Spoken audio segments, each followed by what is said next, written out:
నేను జిఆర్ మహర్షి. అతని కంటే గనుడు అని ఒక సామెత లాంటి పదం ఉంది మన తెలుగులో. అతని కంటే గనుడు అని ఎప్పుడు మాట్లాడతామంటే ఇంకెవరితోనైనా పోల్చుకున్నప్పుడు ఓ ఇతను అతని కంటే గనుడబ్బా మామూలుడు కాదు అన్నట్టుగా మాడతాం. అట్లనే పెనం మీద నుంచి పొయ్యిలో పడినట్టు అని ఒక సామెత ఉంది. అంటే ఏమిటంటే పెనమే వేడిగా ఉందనుకుంటే పెనానికి మించిన వేడి పొయ్యి ఉంటుంది కాబట్టి అది తప్పించుకుందామంటే దీంట్లో వచ్చి పడ్డామే అనే ఒక మూడుని ఆ సామెతలో చెప్తారు. ఇదంతా ఎందుకు చెప్పాల్సి వచ్చిందంటే జగన్ గారి పాలన అరాచకము, సైకో పాలన, రాజారెడ్డి రాజ్యాంగము అదని ఇదని, అసలు ఎవరికి భద్రత లేదని, శాంతి భద్రతలు అసలు లేనే లేవని, సరే ఏమైతేనేమో అవన్నీ జనం నమ్మారు, ఓటేసిన తర్వాత 11 సీట్లకు వైసీపీని పరిమితం చేసి తెలుగుదేశం ప్రభుత్వాన్ని లేదా ఎన్డీఏ కూటమిని 164 సీట్లతో గెలిపించారు. ఎందుకు గెలిపించారు? తెలుగుదేశం ప్రభుత్వాన్ని లేదా ఎన్డీఏ కూటమిని ఎందుకు గెలిపించారు అంటే గత ప్రభుత్వంలో వాళ్ళకి అసహనాలు, అసంతృప్తులు, ఇది ఎందుకో ఏదో కరెక్ట్గా లేదు అంటే డ్యూ టు వేరియస్ రీజన్స్ ఉండొచ్చు. దాంట్లో లా అండ్ ఆర్డర్ ప్రాబ్లము, లేదా వైసీపీ నాయకులు ఇష్టం వచ్చినట్లు మాట్లాడడం కావచ్చు, వైసీపీ నాయకులు లేదా వైసీపీ కార్యకర్తలు అక్కడక్కడ అరాచకాలు చేయడం కూడా కావచ్చు. అసలు చేయలేదనేది నిజం కాదు, కానీ చేసిన మాట వాస్తవమే. మిస్టర్ క్లీన్ అనే పదం కరెక్ట్ కాదు. వాళ్ళు చేశారు కాబట్టే, వాళ్ళు అలా ఉన్నారు కాబట్టే, వాళ్ళను ఎందుకో వద్దనుకున్నారు కాబట్టే తెలుగుదేశం ప్రభుత్వాన్ని గెలిపించారు కూటమిని. పవన్ కళ్యాణ్ గారు, బీజేపీ, తెలుగుదేశము అన్నీ కలిసిన కూటమిని గెలిపించి వీళ్ళు ఏదో అద్భుతాలు చేసేస్తారు, వీళ్ళు మనకి ఖచ్చితంగా ఏవో చాలా పథకాలు చెప్పారు, జనానికి అవన్నీ ఇస్తారు, చంద్రబాబు నాయుడు గారు సంపద సృష్టిస్తారు, చంద్రబాబు నాయుడు గారు ఉంటే రాష్ట్రంలో శాంతి భద్రతలు పక్కాగా ఉంటాయి, బయట నుంచి పరిశ్రమలు అనేకం మన రాష్ట్రానికి వచ్చి మన రాష్ట్రం ఆర్థికంగా బాగుపడి అమరావతిని ఈయన కడతారు, పోలవరాన్ని పూర్తి చేస్తారు, ఇవన్నీ ఉన్నాయి జనం మనసులో. జనంలో ఇవన్నీ కోరికలు ఉన్నాయి, ఇవన్నీ ఆకాంక్షలు ఉన్నాయి. ఇవన్నీ వదిలేసి తెలుగుదేశం నెల రోజులు దాటింది.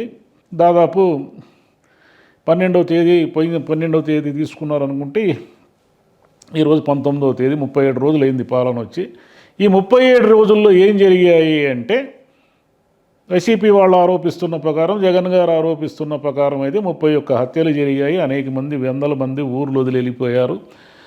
బలవన్ మరణాలకు పాల్పడిన వాళ్ళు 30-40 మంది ఉన్నారు. సరే, ఈ లెక్కలన్నీ పక్కానా కాదనేది పక్కన పెడదాం, కానీ జరుగుతున్న మాట వాస్తవమే కదా.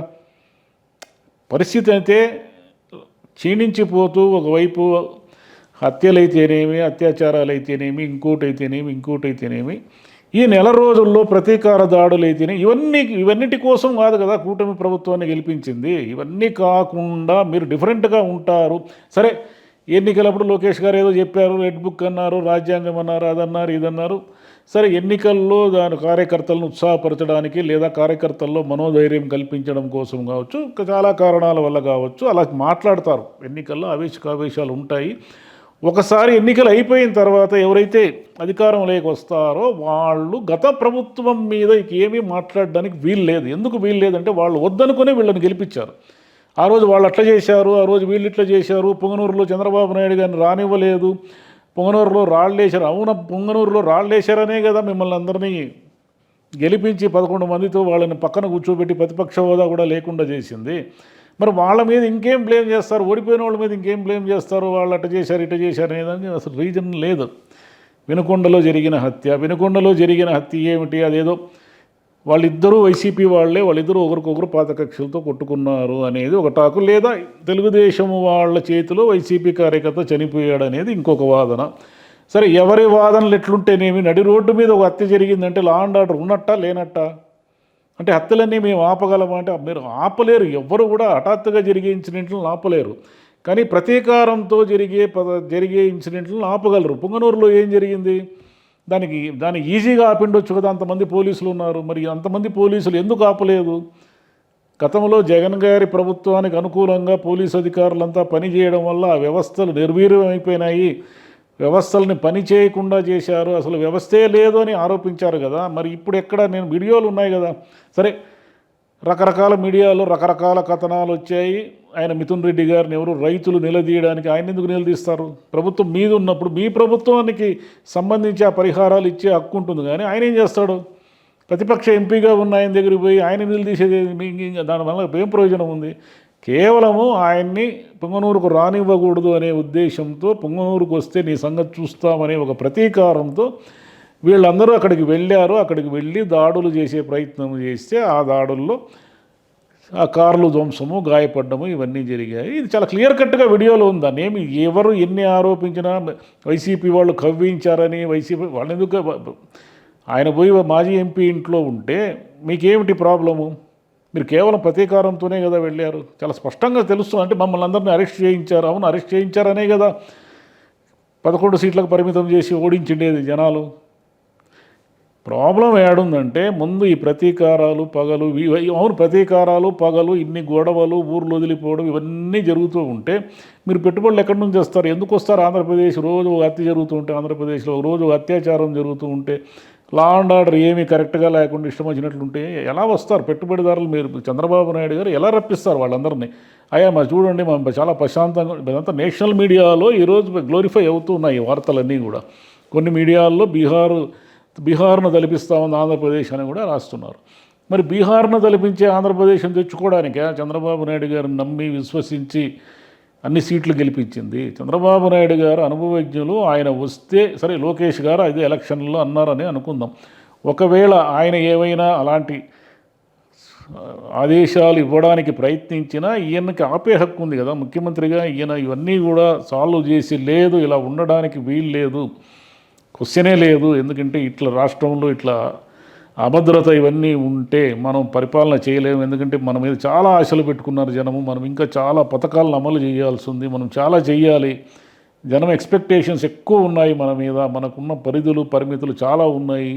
అది కదా చేయాల్సింది. అది చేయకుండా దాడులు జరుగుతూ ఉన్నా కూడా పోలీసు వాళ్ళు గమ్మున చూస్తూ నిలబడాల్సిన పరిస్థితి వచ్చింది అంటే మరి చంద్రబాబు నాయుడు గారే ఆలోచించుకోవాలి.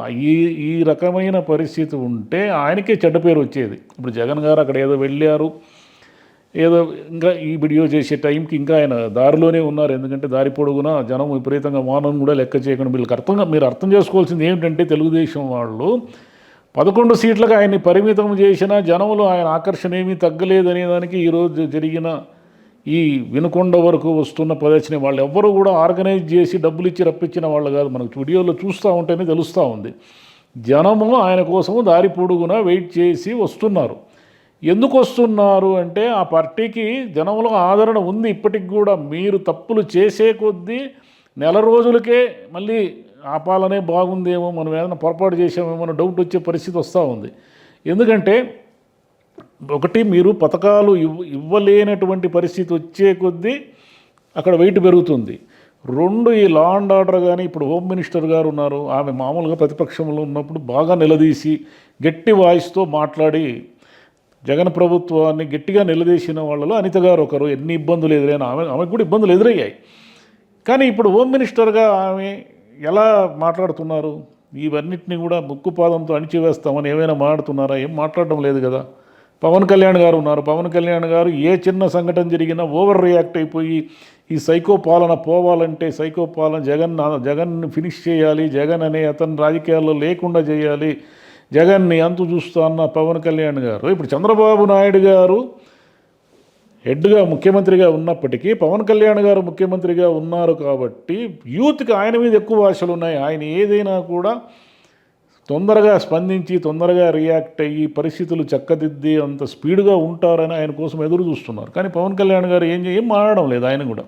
ఎందుకంటే ఏం మాట్లాడతారు? ఎవరైనా కూడా ఎక్కడికక్కడ దాడులు, ప్రతీకార దాడులు ఇవన్నీ జరిగిపోతూ ఉంటే, అంటే ఇప్పుడు గతంలో జరిగింది కదా, అప్పుడు లేని గగ్గోలు ఇప్పుడు ఎందుకు? ఇదంతా వైసీపీ రాజకీయము, వైసీపీ మార్కు రాజకీయము, ఆయన జగన్ గారి శవాల కోసం ఎదురు చూస్తున్నారు, శవరాజకీయం చేస్తున్నారు అన్నట్టుగా కూడా కొందరు మాట్లాడుతున్నారు.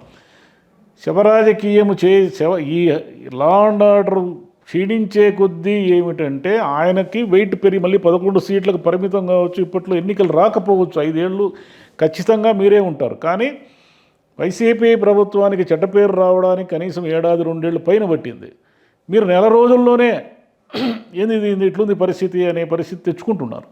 కాబట్టి ఒక్కసారి ఆలోచించుకొని చంద్రబాబు నాయుడు గారు ఈ పరిస్థితులంటే ఆయన సీనియర్ కాబట్టి, ఆయన సిచ్యువేషన్స్ అన్నీ తెలుసు కాబట్టి ఈ పరిస్థితులన్నీ చక్కదిద్ది నార్మల్, అంటే ఎవరు తప్పు చేసిన వాళ్ళని కాపాడే దిశగా కాకుండా మీరు వైసీపీ వాళ్ళని కూడా గతంలో తప్పులు చేసిన వాళ్ళందరి మీద కేసులు పెట్టి కోర్టులకు ఈడ్చి శిక్షించండి. దాంట్లో ఎవరు కాదని అంటే నేరస్తుల్ని పార్టీలకు అతీతంగా చూడండి, పార్టీలకు అనుగుణంగా చూడకండి.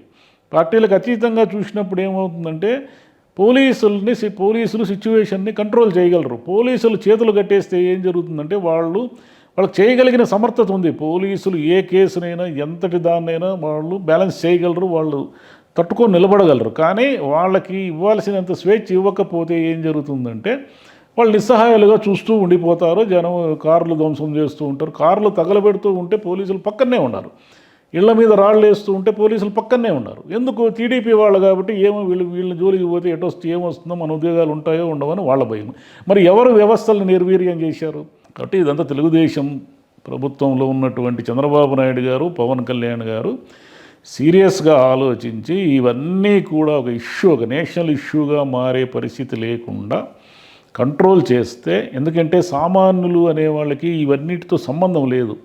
వినుకొండలో ఒక హత్య జరిగింది. ఆ హత్యను ఇరు పార్టీల వాళ్ళు ప్రత్యర్థులుగా మారి చేసుకున్నారా, ఒకే పార్టీలో ఉండి పాత కక్షలతో చేసుకున్నారా అనే దాంతో ఆ వినుకొండలో వ్యాపారం చేసుకునేవాళ్ళు, ఉద్యోగాలు చేసుకునేవాళ్ళు, చిన్న చిన్న పనులు చేసుకుని బతికే వాళ్ళకి ఏమీ సంబంధం లేదు. వాళ్ళు ఏమి కోరుకుంటారంటే, అయ్యా మా ఊరు ప్రశాంతంగా ఉండాలి, మా వ్యాపారాలు ఏదో జరగాలి, మా పనులేవో మాకు ఉండాలి, మేము ప్రశాంతంగా ఉద్యోగాలకు పోయి రావాలి అనుకుంటారే తప్ప నడి రోడ్డు మీద రక్తాలు బారుతూ ఉంటే, నడి రోడ్డు మీద నరుక్కొని చేస్తూ ఉంటే వాళ్ళు విపరీతమైన భయపడిపోతారు. అంటే ఆంధ్రప్రదేశ్ అంటే పక్కన నుంచి ఇప్పుడు విపరీతంగా జనం వచ్చి ఈ రాష్ట్ర ఆర్థిక పరిస్థితిని అంటే చక్కదిద్దే పరిస్థితి ఒకటి ఉంటుందని అనుకునే సిచ్యువేషన్ ఉన్నప్పుడు, ఎందుకంటే అమరావతి మళ్ళీ పునర్నిర్మాణము, పోలవరం పూర్తి, ఇవన్నిటి వల్ల, ఈ పనులన్నిటి వల్ల విపరీతమైన ఉపాధి లభిస్తుంది. ఈ ఉపాధి కోసం విపరీతంగా జనాలు ఎదురు చూస్తున్నప్పుడు ఇలా నరుక్కోవడం, కొట్టుకొని చావడము, ఊర్లు వదిలి వెళ్ళిపోవడం, ఆస్తులు లాక్కోవడం, ఇళ్ళు ధ్వంసం చేయడము, ఇవన్నీ చేయడం వల్ల ఏమవుతుందంటే సాధారణ జనము తప్పులు లెక్క పెట్టడం ప్రారంభించి తెలుగుదేశం అయినా ఇంతే, ఇంకొకరైనా ఇంతే, వాళ్ళే మేలు వీళ్ళకంటే అనే ఒక మూడు క్రియేట్ అయితే ఏం జరుగుతుందంటే తెలుగుదేశం పార్టీకి శాశ్వతమైన నష్టం జరుగుతుంది. Thank you.